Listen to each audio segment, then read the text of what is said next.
Hello friend, आप सभी का स्वागत है मेरे यूट्यूब चैनल मिश्रा टेच पे। दोस्तों, आज हम आप सभी को बताने जा रहे हैं बिहार में निकली हुई बम्पर बहाली के बारे में। तो जैसे कि दोस्तों, बिहार जिला बाल संरक्षण इकाई में बहाली निकली हुई है, जिसको दोस्तों बाल सुधार गृह भी बोला जाता है। उसमें बहाली निकली हुई है, तो उसमें किन किन पोस्टों के लिए बहाली निकली हुई है और उसमें योग्यता क्या मांगा जा रहा है और उसमें कितना सैलरी मिलेगा, उसका लास्ट डेट कब तक का है, इन सारी चीजों के बारे में हम आपको पूरी जानकारी देंगे। तो आप सभी इस वीडियो को कृपया पूरा देखें।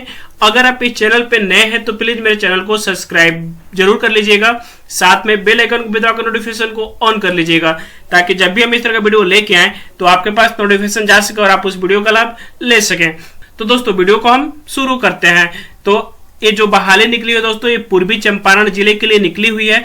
तो इसका नोटिफिकेशन देखने के लिए आपको यहाँ पे बैक जाना होगा और आपको गूगल क्रोम को ओपन कर लेना होगा। गूगल क्रोम ओपन करने के बाद से दोस्तों यहाँ पे टाइप करना है ईस्ट चंपारण।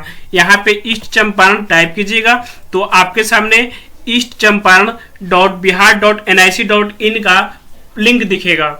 अब दोस्तों, आपको इस लिंक पे क्लिक कर लेना है। इस लिंक पे क्लिक करने के बाद से आपके सामने इस तरह का इंटरफेस खुलेगा। अब यहाँ पे आप सभी देख सकते हैं पूर्वी चंपारण मोतिहारी का जो जिला पोर्टल है ओपन हो चुका है। अब दोस्तों, यहाँ पे आपको बहाली का जो नोटिफिकेशन है उसको चेक करने के लिए यहाँ पे नोटिस पे क्लिक करना होगा और उसके बाद यहाँ पे रिक्वायरमेंट जो दिख रहा है इस पे आपको क्लिक कर लेना है। आप यहाँ पे जैसे ही क्लिक करेंगे तो आपके सामने एक लिस्ट आ जाएगा। जैसे कि आप सभी यहाँ पे देख सकते हैं, ये सारी लिस्ट खुल चुका है। यहाँ पे जितने भी बहाली निकलेगा आपको इसी पे दिखाई देता है। तो आप सभी यहाँ पे देख सकते हैं, यहाँ पे information regarding contact basic requirement of child protection unit Motihari.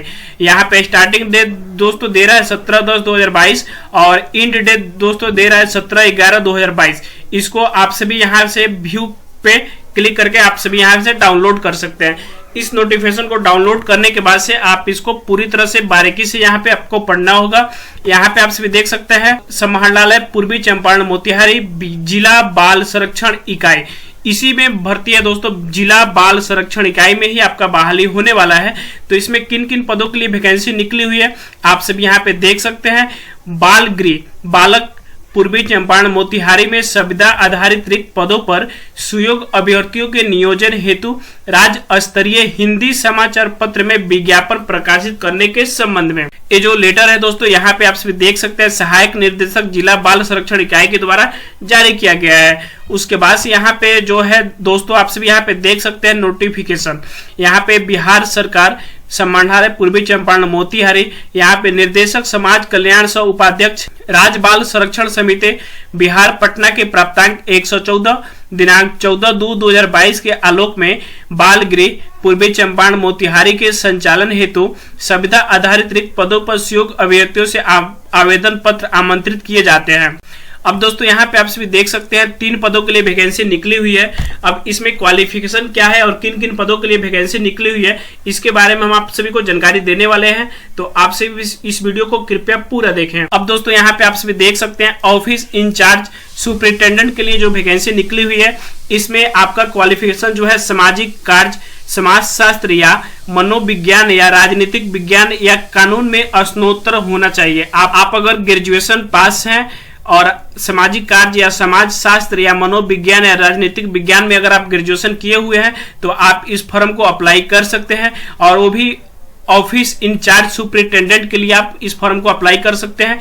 इसमें आपको एक्सपीरियंस जो है दोस्तों, आपको मान्यता प्राप्त विश्वविद्यालय या एक प्रशिक्षित संस्थान से बाल संरक्षण या परामर्श या बाल विकास में डिप्लोमा के साथ किसी अन्य इंस्टीट्यूट में स्नातक होना चाहिए। बाल संबंधित कार्यक्रमों में काम करने का कम से कम 3 साल का अनुभव भी लागू कर सकते हैं। अगर आपके पास किसी भी प्रकार का अनुभव है बाल संरक्षण में काम करने का तो आप यहाँ पे लगा सकते हैं। अगर आपके पास कोई भी अनुभव नहीं है फिर भी कोई बात नहीं है, आप इस फॉर्म को भर सकते हैं। कैटेगरी में दोस्तों आपको 1 रखा गया है और वो भी जनरल के लिए वैकेंसी निकली हुई है। एज जो है अप टू 40 ईयर्स, अगर आप 40 वर्ष से कम है तो आप इस फॉर्म को अप्लाई कर सकते हैं। और यहाँ पे आप देख सकते हैं सैलरी जो है 25,000 रुपये आपको सैलरी के रूप में प्राप्त होगा। पर मंथ के हिसाब से सैलरी मिलेगा और 25,000 रुपये आपको प्राप्त होगा। उसके बाद से दोस्तों यहाँ पे आप सभी देख सकते हैं दूसरा में आपको हाउस फादर के लिए वैकेंसी निकला हुआ है। यहाँ पे हाउस फादर के लिए वैकेंसी में आपके पास क्वालिफिकेशन क्या क्या होना चाहिए आप सभी यहाँ पे देख सकते हैं। कठिन परिस्थितियों में बच्चों के साथ काम करने में 10+2 समकक्ष कम से कम 2 वर्ष का अनुभव अगर आपके पास है तो और बढ़िया है, अगर नहीं है तो भी आप इस फॉर्म को भर सकते हैं। अगर आप इंटर पास है तो आप हाउस फादर के लिए फॉर्म को भर सकते हैं। हाउस फादर के लिए एक वैकेंसी निकली हुई है और इसका जो एज है 45 से कम आपको अगर है तो आप इस फॉर्म को भर सकते हैं। और उसके बाद से इसमें सैलरी दोस्तों 11,000 रुपए पर मंथ के हिसाब से आपको मिलेगा। उसके बाद से तीसरा दोस्तों वैकेंसी है हेल्पर के लिए। इसमें हेल्पर के लिए कार्यात्मक साक्षरता वाला व्यक्ति इसमें फॉर्म को भर सकता है। अगर आप साक्षर है, 8वां पास है या 9वां पास है, कोई भी पास अगर आप हैं, अगर आप साक्षर है, आपको लिखने पढ़ने का ज्ञान है तो आप इस फॉर्म को भर सकते हैं हेल्पर में। उसके बाद से इसमें आपको एक पद के लिए वैकेंसी निकली हुई है और इसमें एज जो है 45 वर्ष से नीचे रखा गया है और इसमें हेल्पर के लिए 6,000 रुपए सैलरी आपको मिलेगा। तो यहाँ पे आप सभी दोस्तों समझ गए होंगे, यहाँ पे 3 वैकेंसी निकली हुई है। एक तो है आपको ऑफिस इंचार्ज सुपरिटेंडेंट के लिए, जिसमें स्नातक की आपके पास क्वालिफिकेशन होना चाहिए, इसमें आपको 25,000 रुपए सैलरी मिलेगा। और दूसरा जो है हाउस फादर के लिए, अगर आप इंटर पास है तो हाउस फादर के लिए आप सभी फॉर्म भर सकते हैं, इसमें 11,000 रुपए की सैलरी रखा गया है। और आप तीसरा वैकेंसी दोस्तों है यहाँ पे हेल्पर के लिए, अगर आप साक्षर है, अगर आप 8वां पास है तो आप इस फॉर्म को भर सकते हैं, इसमें आपको 6,000 रुपए की सैलरी मिलेगा। उसके बाद से यहाँ पे देख सकते हैं उम्र सीमा, न्यूनतम आयु विज्ञापन प्रकाशन की तिथि को 18 वर्ष एवं अधिकतम उम्र 45 वर्ष से अधिक नहीं होना चाहिए। नियोजन संबंधित मानदेय आधारित उपयुक्त सभी पद सुविधा आधारित होंगे, जिन्हें आवश्यकता अनुसार संतोषजनक कार्य अथवा विभागीय निर्देश के आलोक में विस्तारित किया जा सकेगा। चयन प्रक्रिया दोस्तों यहाँ पे आप सभी देख सकते हैं, निर्धारित योग्यता रखने वाले उम्मीदवारों को साक्षात्कार हेतु आमंत्रित किया जाएगा। साक्षात्कार में भाग लेने हेतु सूचना संबंधित अभ्यर्थियों को उनके आवेदन में सम्मिलित ईमेल आईडी एवं जिला के NIC के वेबसाइट पर दी जाएगी।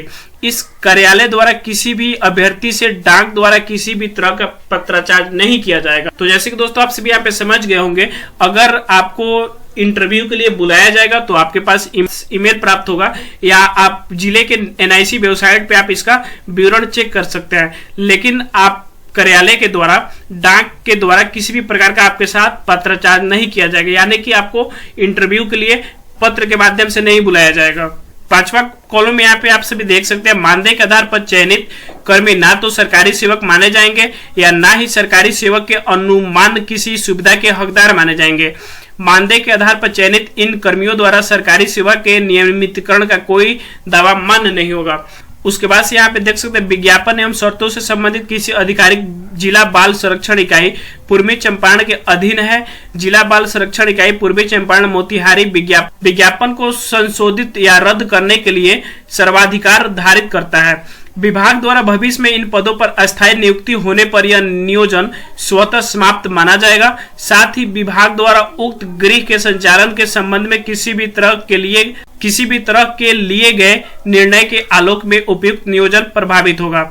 इच्छुक व्यक्ति आवेदित पद का उल्लेख करते हुए विज्ञापन प्रकाशन की तिथि से दिनांक 5/11/2022 तक अपना आवेदन या बायोडाटा विहित प्रपत्र में शैक्षणिक योग्यता एवं अनुभव संबंधित प्रमाण पत्र या अंक प्रमाण पत्र की स्व अभिप्रमाणित छाया प्रति के साथ संलग्न करते हुए ईमेल आईडी इतना पे समर्पित करेंगे। प्रमाण पत्र संलग्न नहीं होने की स्थिति में आवेदक को प्रथम सदस्यता निरस्त कर दिया जाएगा। उपयुक्त समय सीमा के पश्चात प्राप्त आवेदन पत्र स्वीकार नहीं किए जाएंगे। एक से अधिक पदों के लिए अलग अलग आवेदन मान्य होंगे। किसी अन्य माध्यम से प्राप्त आवेदन स्वीकार नहीं किए जाएंगे। तो इसके लिए दोस्तों ये जो आवेदन पत्र जारी किया गया है उसी आवेदन पत्र को भरना है। यहाँ पे विज्ञापन संख्या यहाँ पे दे देना है, उसके बाद से आवेदित पद का नाम देना है, उसके बाद से आवेदक का नाम यहाँ पे दे देना है। आप किस पद के लिए अप्लाई कर रहे हैं यहाँ पे उस पद का नाम लिख देना है। उसके बाद से आवेदक का नाम लिखना है, जन्म तिथि लिखना है, पिता पति का नाम लिखना है, उसके बाद से पूरा पता यहाँ पे लिख देना है। श्रेणी अगर आप सामान्य है, पिछड़ा वर्ग, अति पिछड़ा, जो भी है यहाँ पे आपको दे देना है। यहाँ पे आपका पासपोर्ट साइज फोटो चिपकाना है और वह 100 अभिप्रमाणित होना चाहिए। उसके बाद यहाँ पे पत्राचार का पता, मोबाइल नंबर, उसके बाद से ईमेल आईडी, शैक्षणिक विवरण जो है यहाँ पे इंटर, मैट्रिक, स्नातक या जो भी आपके पास शैक्षणिक योग्यता है यहाँ पे आप दर्शा सकते हैं। उसके बाद से यहाँ पे कार्य करने का अनुभव जो है, अगर आप किसी भी संस्था में काम किए हुए हैं तो यहाँ पे आप दे सकते हैं, अगर नहीं किए हैं तो इसको उसी तरह छोड़ सकते हैं। उसके बाद से संलग्न किए गए कागजातों की सूची आप क्या क्या इसमें दे रहे हैं इसको यहाँ पे आपको देना है। अगर आप आधार कार्ड दे रहे हैं तो आधार कार्ड देना है, आप मैट्रिक, इंटर और स्नातक का सर्टिफिकेट दे रहे हैं तो ये सभी यहाँ पे लिख देना है।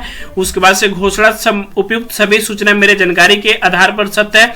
यदि भविष्य में कभी कोई प्रतिकूल प्रतिवेदन प्राप्त होता है तो इसके लिए मैं स्वयं जिम्मेदार रहूंगी और मेरे विरुद्ध नियमानुकूल कार्रवाई की जा सकती है। यहाँ पे आवेदक का हस्ताक्षर और ये आवेदक या दिनांक लिख देना है।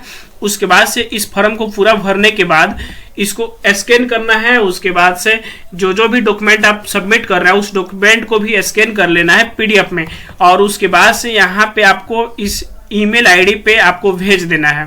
आपका बायोडाटा जो है स्व अभिप्रमाणित होना चाहिए, और जो भी आप शैक्षणिक योग्यता जो दे रहे हैं उसको भी आपको स्व अभिप्रमाणित करना है और इस ईमेल आईडी पे आपको सेंड कर देना है। अगर आप प्रमाण पत्र संलग्न नहीं करते हैं तो आपका आवेदन जो है निरस्त कर दिया जाएगा। दूसरा चीज की समय सीमा के अंदर अगर आप आवेदन को नहीं भेजते हैं इस ईमेल आईडी पे तो आपका फॉर्म, अगर आप एक से अधिक पद के लिए आवेदन करना चाहते हैं तो आपको अलग अलग आवेदन इसी ईमेल आईडी पे आपको भर के भेजना होगा। तो आशा करते हैं दोस्तों आपको वीडियो पसंद आया है। अगर आपको वीडियो पसंद आए तो प्लीज मेरे चैनल को सब्सक्राइब जरूर कर लीजिएगा, साथ में बेल आइकन को भी दबाकर नोटिफिकेशन को ऑन कर लीजिएगा, ताकि जब भी हम इस तरह का वीडियो लेके आए तो आपके पास नोटिफिकेशन जा सके और आप उस वीडियो का लाभ ले सकें।